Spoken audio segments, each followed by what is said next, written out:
So, when we talk about the issue of accessing public spaces and for what purpose is the first question that is asked to women and girls.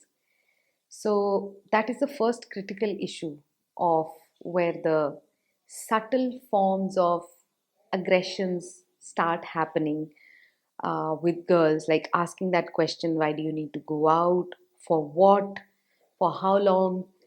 Um, Certainly, it is important for when you're a child, for parents to know that you're safe if you're going to play out. But we are here talking also about adult women who are going out first for studies and then maybe for tuitions, then maybe for some additional coaching. So the question of gender based violence actually starts with the very idea of why is someone questioning, why do you need to go out and for what purpose? The problem begins there with the social norms. So, when we talk about, and these social norms start by first questioning the women or girls why you're going out. Then, when we talk about the public spaces and how it those public spaces restrict women's mobility, those hurdles certainly are in knowledge of the families or the communities who raise such questions. But instead of raising these questions with a set of girls, they need to be raised here with um, I would say um, the local governance institutions or within the community itself, that the hurdles which are being posed by somewhere else, why is it restricting uh, a certain section of the population or based on their gender to attain their full potential, whether it is education or livelihoods or a sustained career or a night job or a very flexible work time. So that is the basic, the critical issue is whom are we asking the questions? The questions are just being asked to women. Now, are we asking the boys also these questions? What, why is the mobility of women and girls, people of certain gender, restricted? Why do you feel they are feeling unsafe? We need to ask this question to them as well, because the the issue is not to put men against women as perpetrators or someone as a victim or a survivor, but the issue is the issue of gender equality is about working around the dynamics of gendered relationship between men and women. So while men need to stop questioning the women why and when you're going, rather they need to start creating that environment where everyone can go out whenever and for whatever it is required. And that cannot happen by just listening to women alone that I need this infrastructure on the road.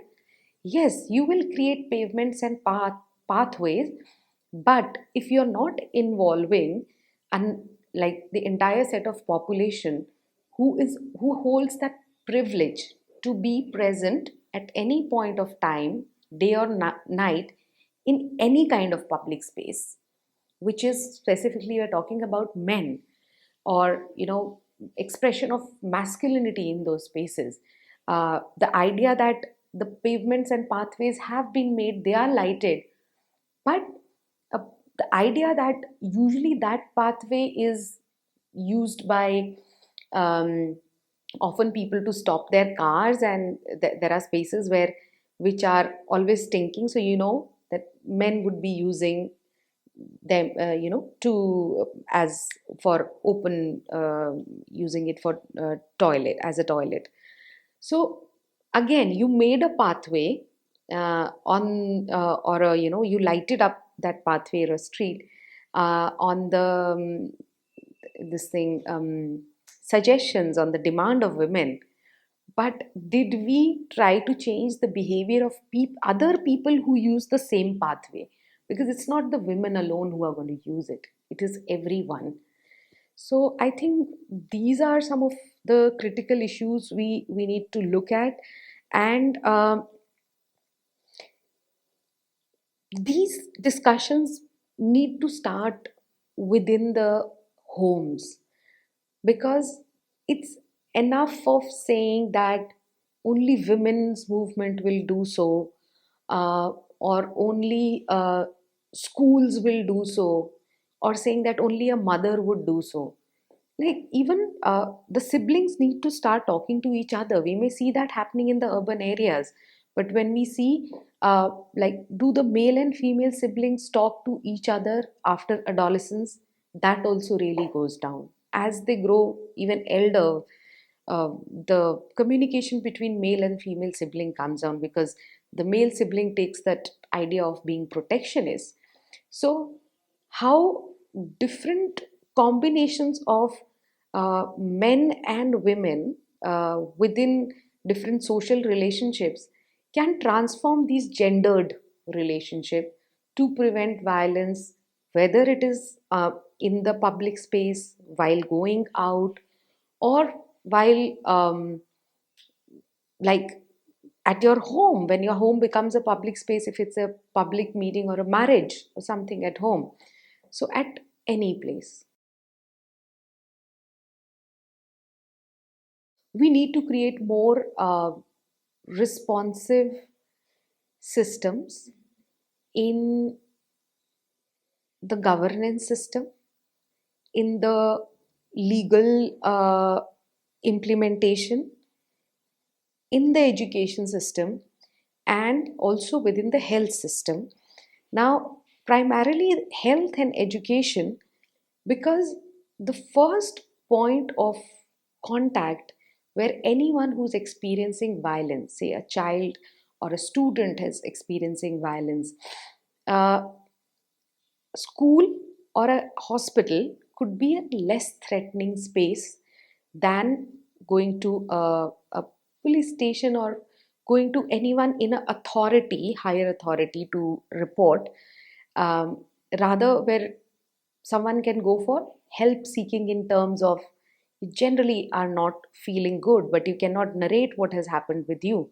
So having those safer spaces within education institutions, within the hospitals, those, and which could link up to reporting mechanisms where, if the survivor or the victim is ready to take further action, they could be linked up. And if not, then they should get the required services, like counseling support in a situation of a trauma, without their identity being compromised.